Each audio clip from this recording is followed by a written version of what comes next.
आज हम बात करने वाले हैं राज्य विधानमंडल में विधायी प्रक्रिया।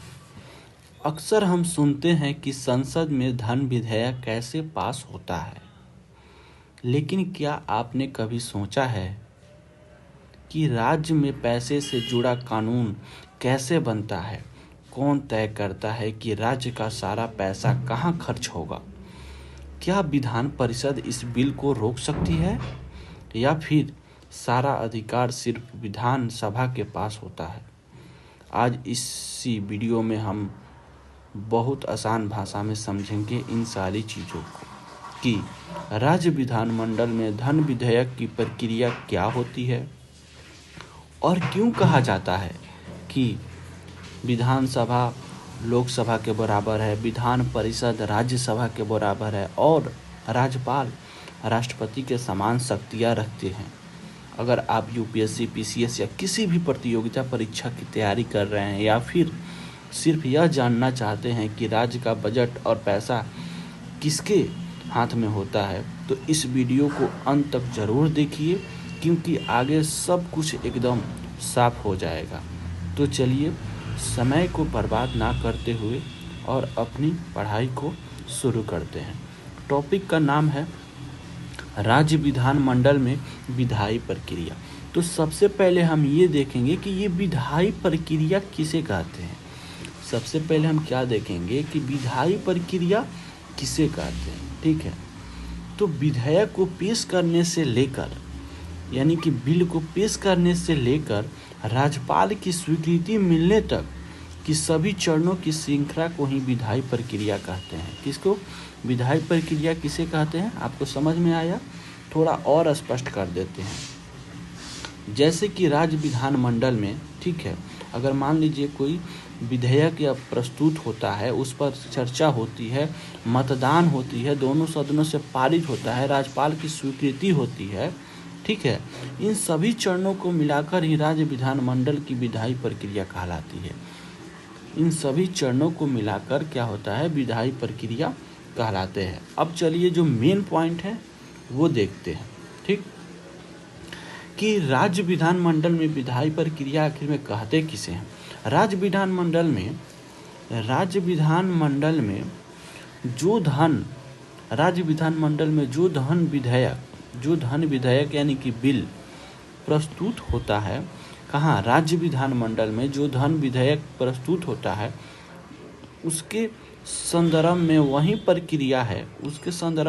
प्रक्रिया है जो संसद में धन विधेयकों के संदर्भ में है।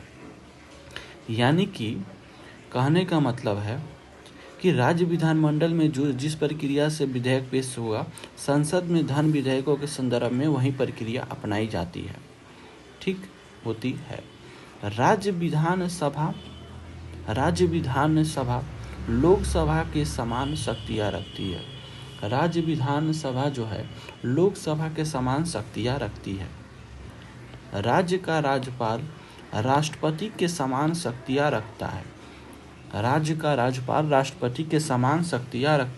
और विधान परिषद राज्यसभा के समान शक्तियाँ रखती है। ठीक है, चलिए अब इसका तुलना करके मैं आपको बताता हूँ।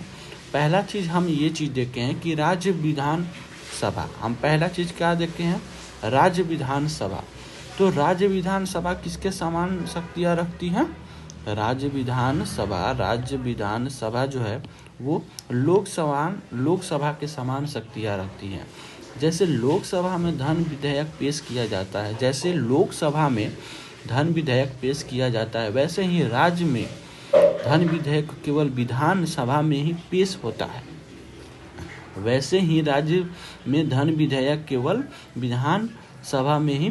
है। विधान परिषद में धन विधेयक पेश नहीं किया जाता है। यानी मुख्य ताकत किसके पास है?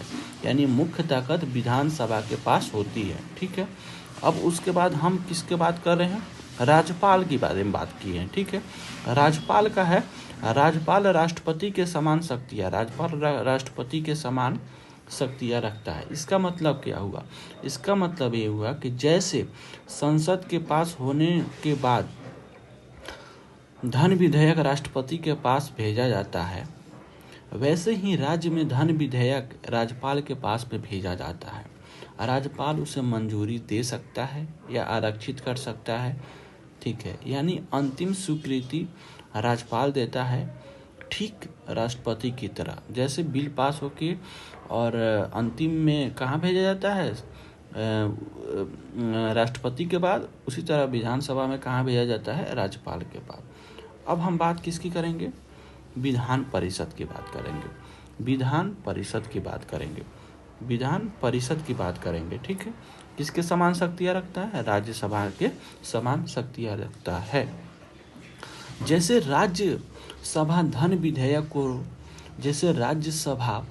विधेयक को क्या नहीं कर सकता? रोक नहीं सकती है, सिर्फ सुझाव दे सकती है।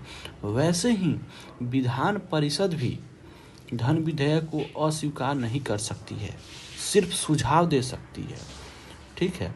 विधानसभा चाहे तो सुझाव माने या ना माने, यानी कि कहने का मतलब ये हुआ है कि पूरी ताकत विधानसभा में अधिक होती है, ठीक है, और वही प्रक्रिया विधानसभा की है जो प्रक्रिया उधर, यानी कि विधान परिषद और राज्यसभा में अंतर आपको समझ में आ गया, ठीक है।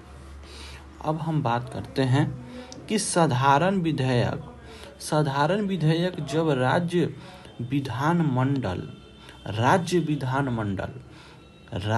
विधानमंडल प्रस्तुत होता है तो उसकी एक विशेष प्रक्रिया है।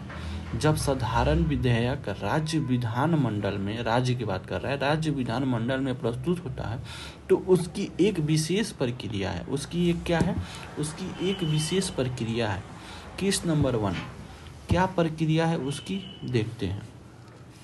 यदि साधारण विधेयक विधान परिषद में प्रस्तुत हो, यदि साधारण विधेयक कहाँ? विधानसभा में नहीं, विधान परिषद में प्रस्तुत हो और उसमें साधारण बहुमत से पारित हो, यानी कि विधान परिषद में प्रस्तुत हुआ कोई बिल और साधारण बहुमत से विधानसभा उसे पारित कर दी तो हो जाए, तो वह विधानसभा में भेजा जाता है। विधान परिषद में प्रस्तुत हुआ और उसमें पारित हुआ, उसके बाद कहाँ भेजा गया है? विधानसभा में भेजा जाता है।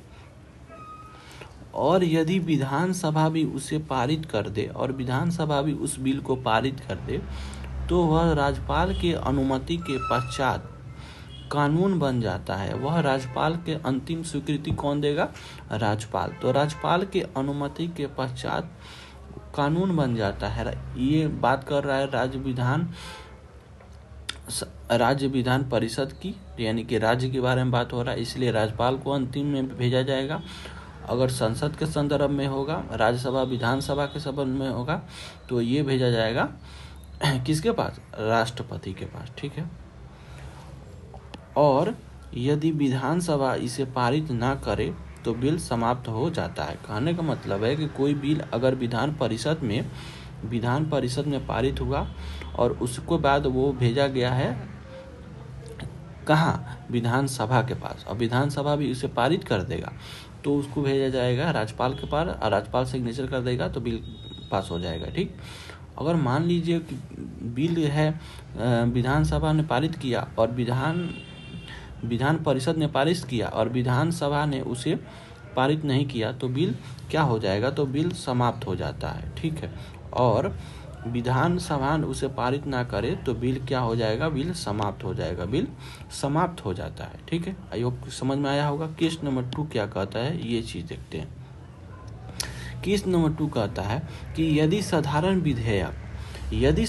विधेयक विधानसभा, अब यहाँ पे हम बात किस चीज़ के करते थे कि यहाँ पे विधान परिषद के बारे में देखे थे ना, अब यहाँ पे हम किस चीज़ के बारे में देखेंगे? विधानसभा के बारे में। विधानसभा के यदि साधारण विधेयक विधानसभा में प्रस्तुत या पारित हुआ हो तो फिर वह विधान परिषद में भेजा जाता है। विधानसभा में प्रस्तुत या पारित हो तो उसको फिर वह विधान परिषद में भेजा जाता है। ठीक है, विधान परिषद के पास 3 माह का समय होता है। विधान परिषद के पास 3 माह का समय होता है, जिसमें वह विधेयक को पारित भी कर सकती है, यानी कि बिल को पारित भी कर सकती है, उसमें संशोधन भी प्रस्तुत कर सकती है, यानी कि इसमें कुछ सुधार कीजिए, इससे संबंधित एक संशोधन भी कर सकती है, और अपने सिफारिशों की प्रस्तुत भी कर सकती है और सिफारिश भी कर सकती है। ठीक है, और भी उसे विधानसभा को भेज सकती है, या फिर उसे क्या करती है, वापस विधानसभा को भेज देती है।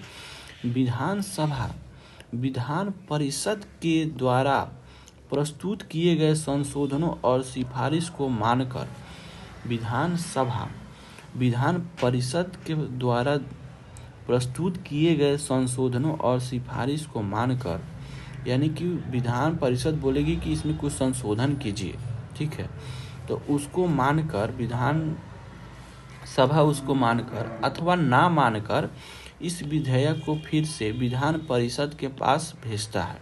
इस विधेयक को फिर से विधान परिषद के पास भेजता है। यदि भेज देता है तो 1 महीने के अंदर अंदर विधान परिषद को यह विधेयक पारित करना ही होता है। 1 महीने के अंदर अंदर विधान परिषद को उस बिल को पारित करना ही होगा।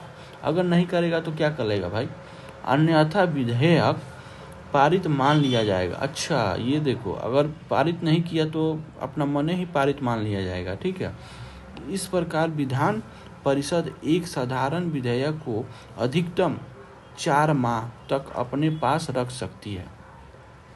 इस प्रकार क्या होता है कि विधान परिषद एक साधारण विधेयक को अधिकतम कितने 4 माह तक अपने पास रख सकती है। 4 माह कहने का मतलब क्या हुआ, स्टार्टिंग में तो 3 महीना दिया था, लेकिन स्टार्टिंग में 3 महीना दिया था और वो क्या किया कि फिर से इसको मतलब बोला कि नहीं, ये बिल में थोड़ा सुधार कीजिए।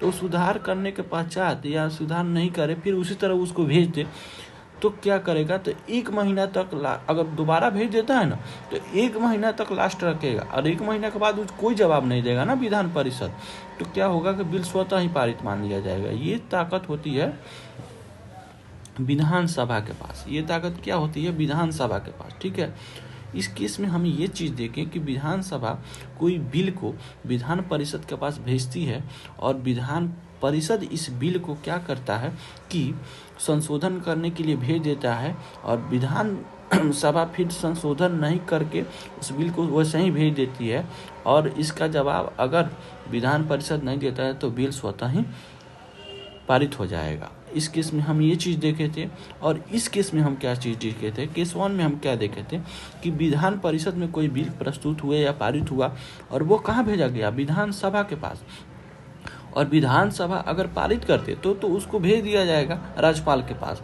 अगर वो पारित नहीं करते, विधानसभा उसको पारित नहीं करे, तो क्या होगा कि बिल स्वतः ही वहीं पे समाप्त हो जाएगा।